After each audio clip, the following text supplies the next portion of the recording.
हमारे पास दो भाई हैं, बता दें। जैन और ज़ुहैब हमें लाहौर से ज्वाइन कर रहे हैं। गुड मॉर्निंग गाइस, कैसे हैं आप दोनों? बता दें, आप दोनों भाई तो हैं, लेकिन कौन बड़ा है कौन छोटा है? जैन भाई बड़े हैं और मैं छोटा हूँ। तो जैन भाई जो है वो बड़े हैं, जो कि हारमोनियम पे नहीं बैठे हुए, और ज़ुहैब जो हैं वो छोटे हैं। सो आप लोग वैसे दोनों बहुत बड़े नहीं हैं, लेकिन अपने फ़न में बहुत बड़े हैं। कब से ये सिलसिला शुरू किया? मतलब जब से आंख खोली तब से ही हारमोनियम और सुर लगाना शुरू कर दिए, या लेटर इन लाइफ शुरू हुआ ये मामला? जी बिल्कुल बहुत छोटे से थे तो वालदा बताती थी हमें कि जब भी यहाँ सबकी कव्वाली लगती थी या कोई भी म्यूज़िकल जो सॉन्ग था होता था तो हमारे कानों में कुछ भी आता था ना ऐसा, तो हम झूमना शुरू कर देते थे। तो ये तभी से ही समझ लेके बाय बर्थ ही ये सारा मामला था। और दूसरा ये कि हमारे घर में हम बिलोंग करते हैं म्यूज़िकल फैमिली से, तो घर में म्यूज़िक था जिस वजह से वो इन्वायरमेंट एक ऐसा मिला, और फिर वो पहले पैशन हुआ, फिर प्रोफेशन बन गया। तो फिर अच्छा, आपका म्यूजिक है भी इस किस्म का कि उसको सुन के पता चल जाता है कि वो आपको एनवायरनमेंट ही ऐसा मिला जिसमें आप काफ़ी अरसे से सीख भी रहे होंगे और बिल्कुल और गा भी रहे होंगे और ऑब्वियसली बजा भी रहे होंगे। बिल्कुल ऐसे जी असल में वो घर का माहौल ऐसा था कि हमें एक तो शौक़ था बड़ा कव्वाली करने का, लेकिन साथ साथ सख्ती भी थी कि आप लोगों ने स्टडी भी करनी है साथ साथ, और दोनों चीज़ों को हम पैरेलल लेके चल रहे थे। तो वो जो फर्स्ट म्यूजिक टीचर मैं जानना चाहता हूँ, अब्बू ने सीखा या अब्बू से सीखा या फिर दादा से सीखा या ताया चचा, किससे सीखा? हमने अपने दादाजी से सीखा, और टू बी ऑनेस्ट अब्बू हमारे वो एक अलग ही फील्ड में थे, जाकिर थे वो, लेकिन दादाजी जो थे वो कव्वाली करते थे। और दादाजी से हमें ये शौक़ पैदा हुआ कि उनको देखना, उनको पहले तो उन्होंने एज आ जैसे बच्चों को कहते हैं कि चल ये नहीं करना लेकिन वो जैसे जैसे उन्होंने देखा कि इन लोगों को शौक़ है, ये लोग सीख सकते हैं, तो उन्होंने हमें तालीम देना शुरू की। लेकिन अनफॉर्चुनेटली उनकी जल्दी डेथ हो गई दादा की, और उसके बाद हम थे और फिर इंटरनेट था, और जो भी हमने सीखा फिर यूट्यूब से जो भी अच्छा, बड़े अक्सर इतना भी करते हैं ना कि वो आपका शौक देखना चाहते हैं, आपकी लगन, और आप कितना कुछ करने को तैयार हैं to be in that field, लेकिन आपने डेफिनेटली अपने आप को मनवाया है। हम तो ऑब्वियसली मेरा ख्याल है कि ज़्यादातर लोगों का इंट्रोडक्शन आपसे ठगियाँ से ही हुआ होगा, लेकिन कब से आप प्रोफेशनली गा रहे हैं?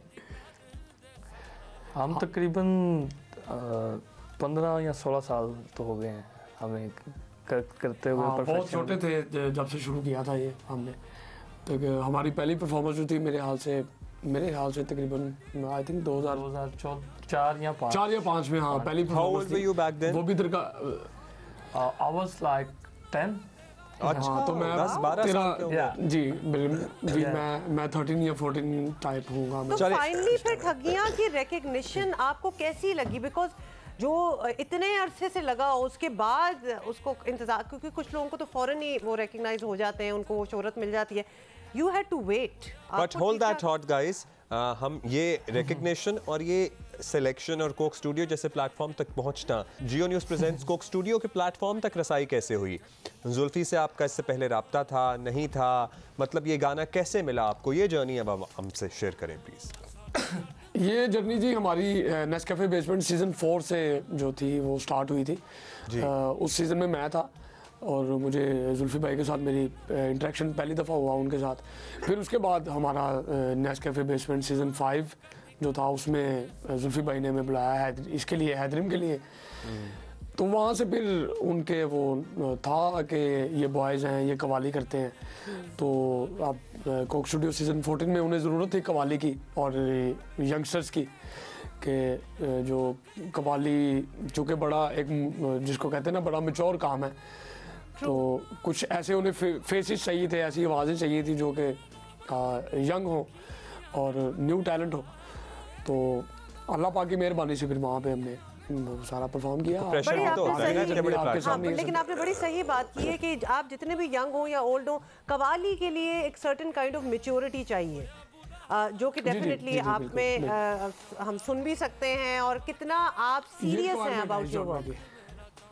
जी जी अल्हम्दुलिल्लाह। असल में कव्वाली है तो एक सूफियाना काम है ये, बड़ी प्योरिटी चाहिए इस काम के लिए, उतने हम हैं नहीं लेकिन कोशिश करते हैं कि कुछ ना कुछ इंसाफ कर सकें इस काम के साथ।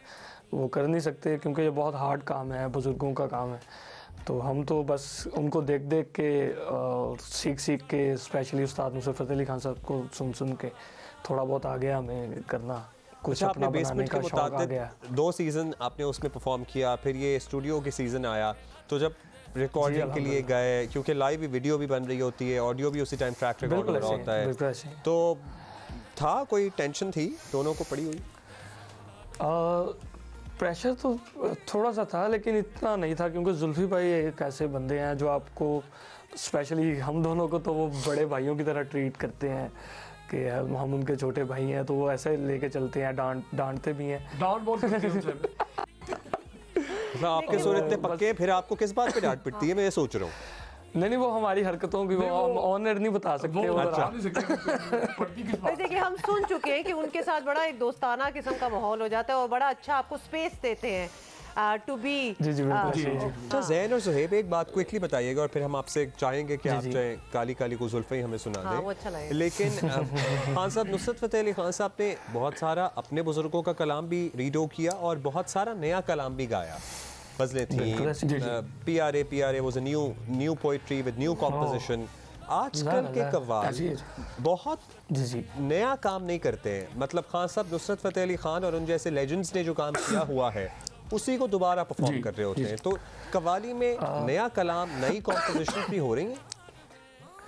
दैट्स ट्रू कि कव्वाली में ज़्यादा नया काम नहीं हो रहा, और ये हमें थोड़ा सा अफसोस भी है इस बात का कि क्यों नहीं हो रहा, क्योंकि हमारा जो विज़न है ना, स्पेशली ज़ैन ज़ुहैब ग्रुप का जो एक विज़न है वो यही है कि जो उस्ताद नुसरत फ़तेह अली खान साहब जहाँ काम छोड़ के गए थे वहाँ तक तो कोई जा नहीं सकता, पहली तो बात ये है। लेकिन कम से कम उनका जो विज़न था ना इस चीज़ को प्रमोट करने का, उसको हम थोड़ा सा आगे लेके जाएँ, कुछ नई चीज़ें मुतारिफ़ करवाएँ लोगों को। इस वजह से हम हमारे YouTube चैनल्स पे बहुत सी हमारी तकरीबन हर महीने हमारी कोशिश होती है कि 1 या 2 हम एक वीडियो करें या ऑडियो करें, जो कुछ भी करें, नया कुछ ओरिजिनल।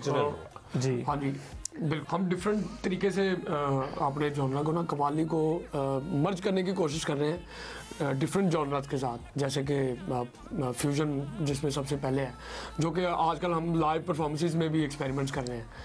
उसके अलावा रिकॉर्डिंग में जो है पॉप, जैज़, जो कि EDM, ऐसे जॉनर्स काफ़ी हैं